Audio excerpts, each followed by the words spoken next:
ప్రపంచ ఆర్థిక వ్యవస్థకు గండం ముంచుకొస్తుందా? అగ్రరాజ్యాలే మాంద్యం కొరల్లో చిక్కుకుని విలవిలాడుతుంటే భారత్ పరిస్థితి ఏంటి? ఇప్పటికే మన రూపాయి భారీగా పతనమైంది. డాలర్ ముందర రూపాయి రికార్డు స్థాయిలో పడిపోవడానికి అసలు కారణాలేంటి? అంతర్జాతీయ యుద్ధాలు, గ్లోబల్ సంక్షోభాలు ఒకవైపు, స్వయంకృతాపరాధం అన్న విమర్శలు మరోవైపు. నిత్యావసరాల ధరలు కొండెక్కి కూర్చుంటే మధ్యతరగతి ఫ్యామిలీ బడ్జెట్ తలకిందులవుతుందా? ముంచుకొస్తున్న ఈ నయా ఆర్థిక ముప్పు వెనుక ఉన్న అసలు నిజాలేంటి? భారత్ ఈ ఆర్థిక సంక్షోభానికి ఎదుర్కొని నిలబడగలదా? ఈ విపత్తును ఎదుర్కొనేందుకు ఇప్పటికే మన దేశం స్టార్ట్ చేసిన చర్యలేవి? ఈ స్టోరీలో చూద్దాం.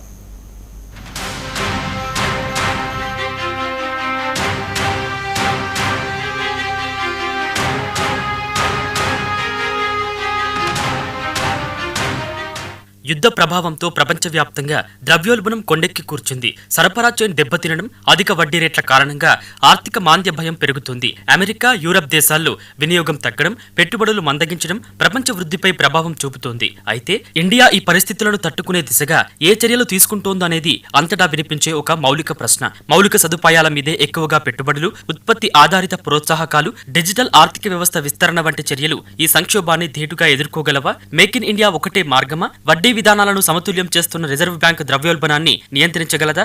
దిగుమతులను తగ్గించడం, ఎగుమతులను పెంచడం, విదేశీ మారక నిల్వల బలోపేతం, స్టార్టప్లు, ఎంఎస్ఎంఈలకు మద్దతు వంటి చర్యలు ముమ్మరం చేసింది భారత్. వ్యవసాయం, సేవారంగం, ఐటీ రంగాలపై దృష్టి పెట్టింది.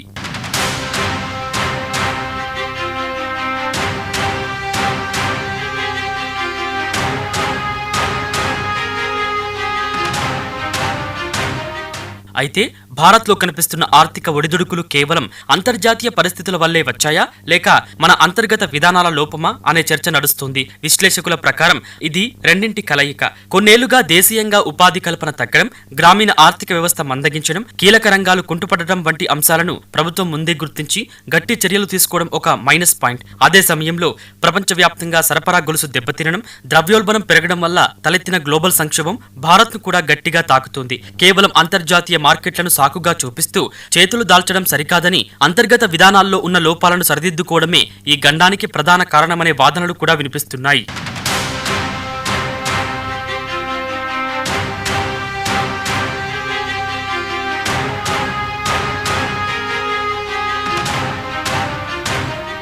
రూపాయి విలువ పడిపోవడం, ద్రవ్యోల్బణం పెరగడం వల్ల నేరుగా దెబ్బతినేది మధ్యతరగతి కుటుంబాలే. నిత్యావసర వస్తువులు, పప్పు ధాన్యాలు, వంట నూనెలు, కూరగాయల ధరలు సామాన్యుడికి అందనంత ఎత్తుకు చేరాయి. పెట్రోల్, డీజిల్ ధరల ప్రభావం రవాణా రంగంపై పడి ప్రతి వస్తువు రేటు పెరిగింది. దీనికి తోడు ద్రవ్యోల్బణాన్ని అదుపు చేయడానికి reserve bank of India repo రేట్లను పెంచుకుంటూ పోవడంతో ఇళ్ల రుణాలు, కార్ లోన్లు, పర్సనల్ లోన్ల ఈఎంఐలు భారీగా పెరిగాయి. ఆదాయాలు పెరగకపోగా ఖర్చులు రెట్టింపు కావడంతో మధ్యతరగతి ఫ్యామిలీ బడ్జెట్ పూర్తిగా తలకిందులవుతుంది. సేవింగ్స్ కరిగిపోతున్నాయి, అప్పులు పెరిగిపోతున్నాయి. ఈ ఆర్థిక ముప్పు ప్రతి మధ్యతరగతి వంటగదిలోనూ స్పష్టంగా కనిపిస్తోంది.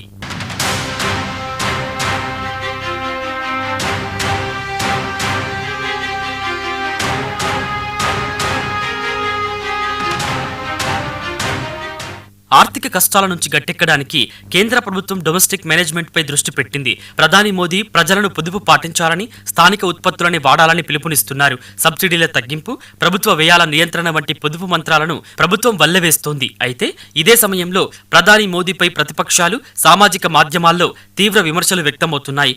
దేశం ఆర్థిక సంక్షోభంలో ఉంటే, రూపాయి పడిపోతుంటే ప్రధాని మాత్రం వరుసగా విదేశీ యాత్రలు చేయడం ఏంటనే ప్రశ్నలు వినిపిస్తున్నాయి. ఈ యాత్రల వల్ల దేశానికి వచ్చే వ్యూహాత్మక ప్రయోజనాలు, పెట్టుబడుల మాట ఎలా ఉన్నా క్షేత్రస్థాయిలో కష్టాలు పడుతున్న సామాన్యుడికి మాత్రం ఇది తీవ్ర అసంతృప్తిని కలిగిస్తోంది. తాను పొదుపు మంత్రం చెప్తూ ప్రజలపై భారాలు మోపుతూ పాలకుల విలాసాలు, విదేశీ పర్యటనలు తగ్గించుకోకపోవడం ద్వంద్వ విధానమేనని విశ్లేషకులు సైతం పెదవి విరుస్తున్నారు. మన దేశ ఆర్థిక, వాణిజ్య, రాజకీయ నిర్ణయాలపై ఆరోపణలు పెరుగుతున్నాయి. ముఖ్యంగా కేంద్రం కొన్ని బహుళజాతి కంపెనీల కనుసన్నుల్లో పనిచేస్తోందన్న విమర్శలు వినిపిస్తున్నాయి. మరి ఈ గ్లోబల్ గండం నుంచి భారత్ ఎలా గట్టెక్కుతుందో వేచి చూడాలి.